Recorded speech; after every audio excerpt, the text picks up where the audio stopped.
सभापति महोदय, मैं इस सरकार के प्रति आभार प्रकट करते हुए कहना चाहता हूं कि इस राज्य के जितने नियोजित शिक्षक थे सबको बीपीएससी के माध्यम से या सक्षमता परीक्षा के माध्यम से सरकार ने सबको राज्यकर्मी का दर्जा दिया। लेकिन सभापति महोदय, आज बिहार राज्य का कोई ऐसा कर्मी नहीं है किसी भी सेवा संवर्ग जिसको पूरे सेवा काल में 3 प्रमोशन का लाभ नहीं मिलता। एमएससीपीएस का नाम है, हर कर्मियों को मिल रहा है। और जब हमारे ये नियोजित शिक्षक प्राइमरी से लेकर +2 के शिक्षक जब ये राज्यकर्मी का दर्जा पा लिए तो जो 3 पूरे सेवा काल में 3 प्रोन्नति का लाभ इस राज्य के सभी कर्मियों को मिलता है, इनको भी मिलना चाहिए था और सरकार को इसकी घोषणा उस अभिभाषण के माध्यम से करनी चाहिए थी, नहीं की है। इसीलिए मैं ये भी संशोधन पेश किया हूं। धन्यवाद। बहुत धन्यवाद। और आप ही पर बोलेंगे, काहे चिंता कर रहे हैं? संक्षेप में ही, क्योंकि सरकार का उत्तर भी होना है। जी, मैं महोदय, मैं सबसे कनीय सदस्य हूँ, इसलिए मुझे विशेष रूप से समापन करेंगे, आपकी कृपा चाहिए। परम आदरणीय सभापति महोदय, सबसे पहले तो मैं महामहिम राज्यपाल के अभिभाषण पर आपने मुझे बोलने का मौका दिया, इसलिए इसके लिए मैं हृदय से आभार व्यक्त करता हूँ। इस संशोधन पर ही मैं बोल रहा हूँ, काहे परेशान हो रहे हैं? सभी लोग बोल रहे हैं, थोड़ा सा पेशेंस रखिए, ऐसा नहीं है, संशोधन ही बोलेंगे ना, काहे चिंता कर रहे हैं? मैं ऐसी जगह पर बैठा हूँ जहाँ पर मैं सीधे सरकार की केवल आलोचनात्मक बात नहीं करूँगा और केवल सकारात्मक बातें ही मैं नहीं करूँगा। मुझे आसन की ओर से ऐसा सीट दे दिया गया जहाँ से मैं दोनों पक्ष को देखता हूँ और समालोचनात्मक बात करूँगा। सरकार अगर अच्छा काम करती है तो निश्चित रूप से सरकार को हम धन्यवाद और बधाई देंगे, खुले हृदय से देंगे। बिहार में जो सरकार है, सरकार कभी, आज जो लोग विपक्ष में हैं उनकी कभी सरकार रही हो, आज जो सत्ता पक्ष में है पहले कभी विपक्ष में रहे हो, लेकिन जब कोई भी निर्णय यहाँ से लिया जाता है और जब पूरी दुनिया देखती है तो वह यही देखती है कि बिहार की सरकार ने क्या किया। वह यह नहीं देखती है कि किस पार्टी की सरकार ने क्या किया। माननीय मुख्यमंत्री जी के नेतृत्व में शिक्षा के क्षेत्र में जो उल्लेखनीय कार्य किए गए हैं, इसकी प्रशंसा पूरे हिंदुस्तान ही नहीं पूरी दुनिया में होनी चाहिए। मात्र 2 साल की अवधि में 2,58,000 शिक्षकों की बहाली की गई। इसको कौन खारिज कर सकता है? इसके लिए पूरी सरकार को, बिहार की एक जनता इसके लिए आभार व्यक्त करती है। लेकिन सरकार की जो भावना, हम उसी भावना को आगे बढ़ाने के लिए कहना चाहते हैं महोदय, उसी में हम केवल संशोधन जोड़ना चाहते हैं। जब महामहिम राज्यपाल का संबोधन हो रहा था, उन्होंने कहा कि अब बिहार में शिक्षकों की संख्या, सरकारी शिक्षकों की संख्या 5,24,000 हो गई है। लेकिन दिक्कत यहां होती है कि जब एक ही विद्यालय में कोई कहता है हम विशिष्ट शिक्षक हैं, कोई कहता है हम विद्यालय शिक्षक हैं, विद्यालय अध्यापक हैं, कोई कहते हैं कि हम जिला संवर्ग के शिक्षक हैं, तो ये सहस्त्र नाम शिक्षक क्यों?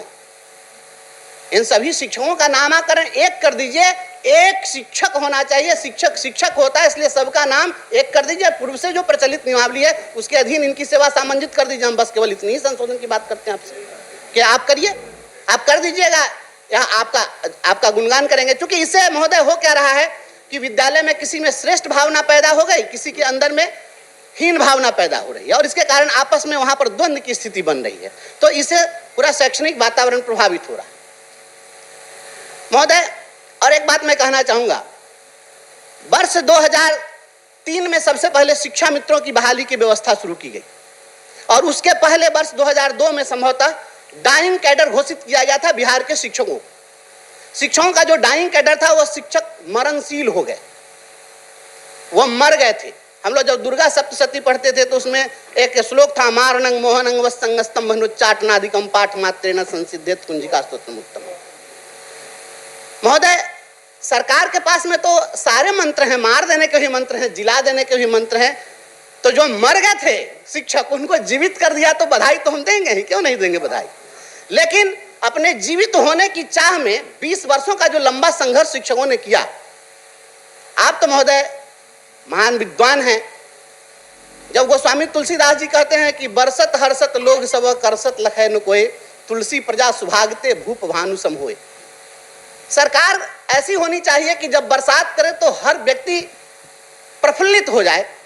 लेकिन जो 20 साल से संघर्ष करते हुए सेवानिवृत्ति की अवधि में चले गए, सेवानिवृत्त हो रहे हैं, तो अब आप उनको जीवन देकर राज्यकर्मी बना दिए, मरे हुए से उनको जीवित कर दिए, तो उस समय तो और उनके लिए कष्टकर हो गया कि अब हम नहीं रहे, तब यह सुविधा सरकार दी। तो कम से कम 7 वर्ष बढ़ाने के लिए संजय बाबू ने कहा है, या इसको जरूर बढ़ा दिया जाए कि जब विश्वविद्यालय प्राध्यापकों की जब ये 62 नहीं, इसको 65 साल के, जब यूनिवर्सिटी के प्रोफेसर लोग 65 साल तक पढ़ाएंगे, सियाने बच्चों को पढ़ाने के लिए 65 साल तक लोग योग्य हैं, और छोटे बच्चों को पढ़ाने के लिए हम 65 साल तक योग्य नहीं होंगे, तो हमारी सेवा भी 65 साल कर दीजिए महोदय। हम यही संशोधन के लिए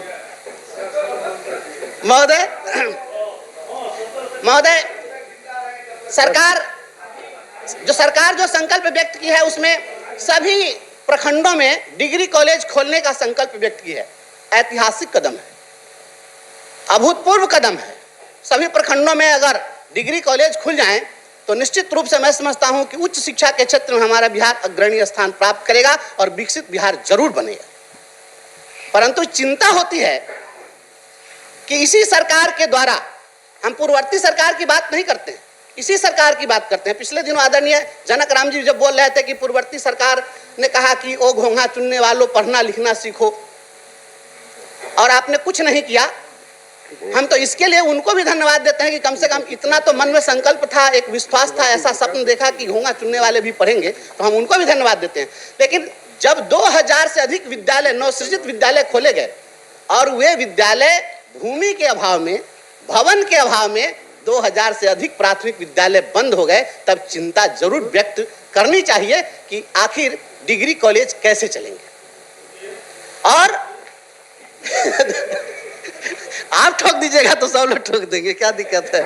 तो महोदय, ये डिग्री महाविद्यालय जो खोलने का निर्णय है, जो प्राथमिक विद्यालय जो बंद हुए हैं, आदरणीय संजय बाबू भी बोल रहे थे, तो उन्होंने भी बताया कि किस प्रकार से विद्यालय जो है बहुत 2-2 कमरे में अपग्रेडेड हाई स्कूल चल रहे हैं। और एक तस्वीर मैं आपसे साझा करना चाहता हूं। यह तस्वीर देखिए, यह कलम के जादूगर कहे जाने वाले राम वृक्ष बेनीपुरी जी के गांव के विद्यालय की तस्वीर है। और वहां 13 वर्ष पहले गांव को विस्थापित कर दिया गया। बागमती बांध बनने के बाद गांव विस्थापित हो गए और यह विद्यालय इस प्रकार से झोपड़ी में चल रहे हैं। यह जो मैं दिखा रहा हूं तस्वीर, आप इसकी तहकीकात करिए। जब कलम के जादूगर के गांव की जब यह स्थिति है, तो निश्चित रूप से चिंता जरूर होगी कि डिग्री महाविद्यालय का जो संकल्प है कितना पूरा हो सकेगा महोदय। और आपको जो विद्यालयों की बात हो रही थी, उसमें सीतामढ़ी में उच्च माध्यमिक विद्यालय मेहसौल मध्य, मेहसौल पूर्वी और उच्च माध्यमिक विद्यालय मधुबनी अपग्रेड करके बनाए गए विद्यालय मात्र 1.5 से 2 कट्ठा में चल रहे हैं ये विद्यालय। आखिर इसमें कैसे आप भवन भी कहां से बना देंगे? बीएसआईडी क्या कर देगी? या कैसे बन सकता है ऐसे? मैं महज कुछ उदाहरण मैंने कुछ आपको दिया है। आपको आपके बिहार विश्वविद्यालय की एक अंगीभूत इकाई है बख्शी कॉलेज। बख्शी कॉलेज का भी विस्थापन आज तक नहीं हुआ, जो वह नदी की पेटी में चला गया। आप बताइए कि इस तरीके से कैसे हम लोग शिक्षा के इस संकल्प को सरकार पूरा कर पाएगी? महोदय, जब शिक्षकों की बहाली हुई, इतने बड़े पैमाने पर लाखों शिक्षकों को आपने 5,24,000 सरकारी शिक्षक बना दिए, और बार बार इस सदन में यह प्रश्न उठता है कि वित्त रहित शिक्षकों का क्या होगा। जब आप इतने बड़े पैमाने पर आप काम किए हैं और 5 लाख से अधिक शिक्षकों को राज्यकर्मी बना दिया, तो यह क्या मुट्ठी भर वित्त रहित शिक्षकों को आप राज्यकर्मी नहीं बना सकते हैं? या किसकी बात जोह रहे हैं? सबका साथ सबका विश्वास के संकल्प के साथ काम करने वाली हमारी सरकार है। इस पर भी थोड़ी सी कृपा दृष्टि बरसा दें माननीय मुख्यमंत्री जी, और इनको भी राज्यसात करके इनको भी आप राज्यकर्मी घोषित कर दीजिए। बहुत बड़ी समस्या नहीं है। और आपको डिग्री कॉलेज जहां खोलने हैं, तो जितने भी पहले से महाविद्यालय हैं, हमेशा चर्चा आती है इस सदन में, और उनके पास में भूमि है, भवन है, करोड़ों का है, वह आप इंफ्रास्ट्रक्चर फिर से जनरेट करने में आपको दिक्कत होगी। आप उसको निश्चित रूप से आप अपने अंदर अधीन कर लीजिए, राज्य सरकार के अधीन उसको कर लेना चाहिए, यह हम अपील करते हैं। महोदय, सरकार अपनी उपलब्धियों को नहीं गिना पाती है, हम कुछ उपलब्धि जोड़ना चाहते हैं। आप सभी लोग बैठे हुए हैं, हम आपकी बात जो आप छोड़ते हैं वह बात हम आपको बताना चाहते हैं। जरूर मैं थपथपाइएगा। संजय भैया से आग्रह है, टिप्पणी कर रहे थे। ये बिहार के अंदर में एक ऐतिहासिक काम हुआ महोदय। हम इस बात के लिए हमेशा आवाज उठाते रहे कि इस राज्य के अंदर में और देश के अंदर बहुरंगी शिक्षा व्यवस्था चलती है। गरीबों के बच्चे कोई और किताब पढ़ते हैं, अमीरों के बच्चे कोई और किताब पढ़ते हैं, कॉर्पोरेट के बच्चे कोई और किताब पढ़ते हैं, ब्यूरोक्रेट के बच्चे कोई और किताब पढ़ते हैं, अरिस्टोक्रेट के बच्चे कोई और किताब पढ़ते हैं। लेकिन बिहार की सरकार ने, इसी सरकार ने, यह जो सत्र बीत रहा है, इसी सत्र में राज्य के सरकारी स्कूलों में एनसीईआरटी की किताब लागू करने का काम किया। सरकार इसके लिए अपनी उपलब्धि क्यों नहीं गिनाती है? क्या बहुत बड़ी उपलब्धि है, ऐतिहासिक उपलब्धि है। मैं क्यों नहीं थपथपाया संजय भैया? मैं तो थपथपाना चाहिए आपको। हम आपकी बात कर रहे हैं, आप इस बात को साधारण नहीं समझिए। आपका जो निर्णय था बड़ा ऐतिहासिक निर्णय था, क्योंकि नहीं ऐसा नहीं, चाहे जिस शिक्षा नीति की तो पहले क्यों नहीं कर रहे थे आप बोलिए। एनसीईआरटी की किताब जब लागू कर दी गई, अब गरीबों के बच्चे भी वही किताब पढ़ रहे हैं बिहार के अंदर में, जिस किताब को पढ़ने के लिए अमीरों के बच्चे सैनिक स्कूल में जाते हैं, केंद्रीय विद्यालय में जाते हैं। लेकिन हम यह अपील करते हैं आपसे, आप 6ठी से 8वीं तक तो इसको लागू कर दिए, इसको 12वीं तक लागू कर दीजिए, तो मैं समझता हूं सभी बच्चे लाभान्वित हो जाएंगे और बिहार शिक्षा के क्षेत्र में आगे बढ़ेगा। यह हम आपसे आग्रह करें। चलिए, टाइम हो गया आपका महोदय, थोड़ा सा और वक्त दे दिया जाए। नहीं महोदय बस 2 मिनट और। ठीक है, 2 मिनट। महोदय, हमारे क्षेत्र में सरकार की उपलब्धि किनारे महोदय, महामहिम राज्यपाल के भाषण में जो उल्लेख होना चाहिए था, एक और बड़ा काम हुआ। सीतामढ़ी में मां जानकी मंदिर का शिलान्यास का कार्यक्रम हुआ, ऐतिहासिक, अद्भुत। सीतामढ़ी में 882 करोड़ के लागत से मां जानकी मंदिर की स्थापना होनी, शिला पूजन हुआ, हम उसमें गए थे।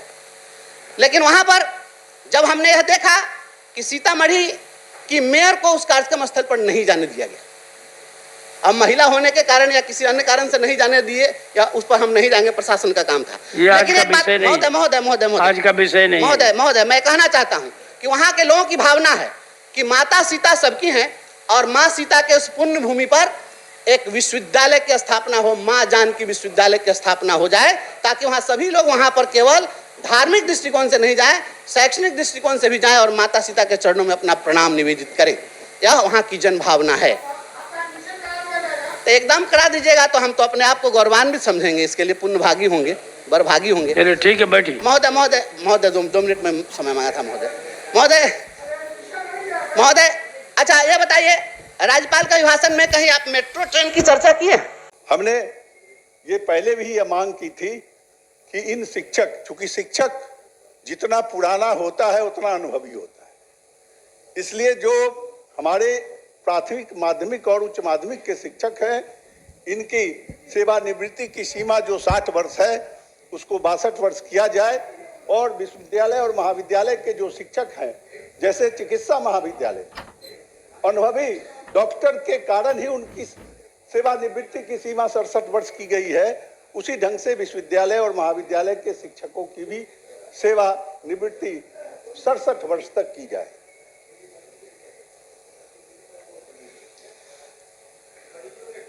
सभापति महोदय, 7वां मेरा ये संशोधन है कि इस राज्य में जब सरकार बहुत दिनों से विश्वविद्यालय और महाविद्यालय के शिक्षकों की बहाली नहीं कर पा रही थी, पूरे पद बिहार के खाली थे, तो सरकार ने एक निर्णय लिया कि जब तक हम रेगुलर बहाली नहीं करते हैं तब तक विश्वविद्यालय अनुदान आयोग के निर्देश के आलोक में हम वहां अतिथि शिक्षक बहाल करें। बहाली हुई, एक ये सुन लिया जाता सर। ठीक है, बढ़िया।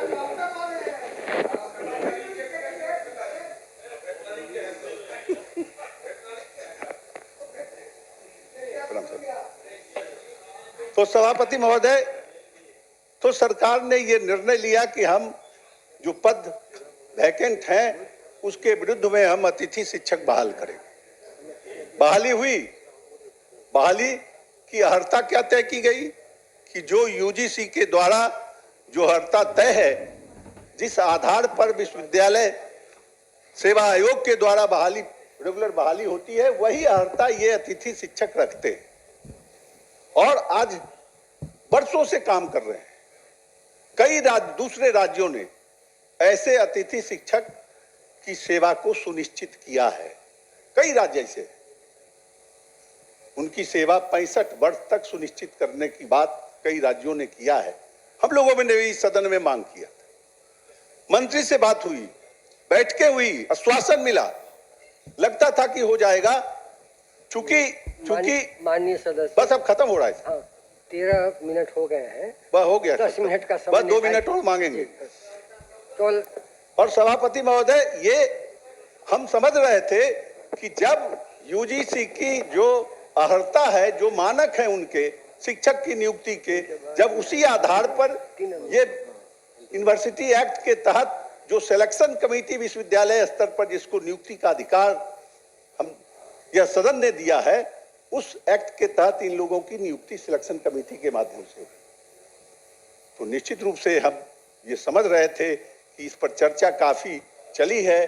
सरकार भी एक तरह से अन्य राज्यों में जो अधिसूचना जारी थी उस आधार पर कुछ न कुछ समीक्षा करने की बात कही थी। तो राज्यपाल के अभिभाषण, महामहिम राज्यपाल के अभिभाषण पर हम सोच रहे थे कि निश्चित रूप से ऐसे अतिथि शिक्षकों की सेवा 65 वर्ष तक के लिए सुनिश्चित की जाएगी, इसकी चर्चा होगी, लेकिन नहीं है। इसीलिए मैंने इसका भी संशोधन डाला है। सभापति महोदय, आज जितने माध्यमिक, उच्च माध्यमिक या प्राइमरी सेक्टर के विद्यालय हैं, वहां पर इंटरनेट और कंप्यूटर शिक्षक की कोई व्यवस्था नहीं, लेकिन बिहार विद्यालय परीक्षा समिति सब चीज ऑनलाइन ही कराती है। सरकार भी सब चीज ऑनलाइन ही मांगती है। कंप्यूटर नहीं है, कंप्यूटर टीचर नहीं, ऑपरेटर नहीं है, लेकिन सब ऑनलाइन होना चाहिए। तो निश्चित रूप से ऐसे सभी विद्यालयों में कंप्यूटर की व्यवस्था और कंप्यूटर का ऑपरेटर की भी व्यवस्था की जानी चाहिए। मैंने संशोधन में यह भी मांग की है। सभापति महोदय, राज्य के संस्कृत मदरसा विद्यालयों, सभापति महोदय, आज मैंने देखा भी है पेपर में, सरकार ने इसका संज्ञान लिया है कि राज्य के जितने भी निजी छात्रावास हैं, छात्र के, छात्राओं के और सख्ती से निगरानी और सुरक्षा तंत्र उस पर विकसित किया जाए, यह भी आवश्यक है। और अंत में सभापति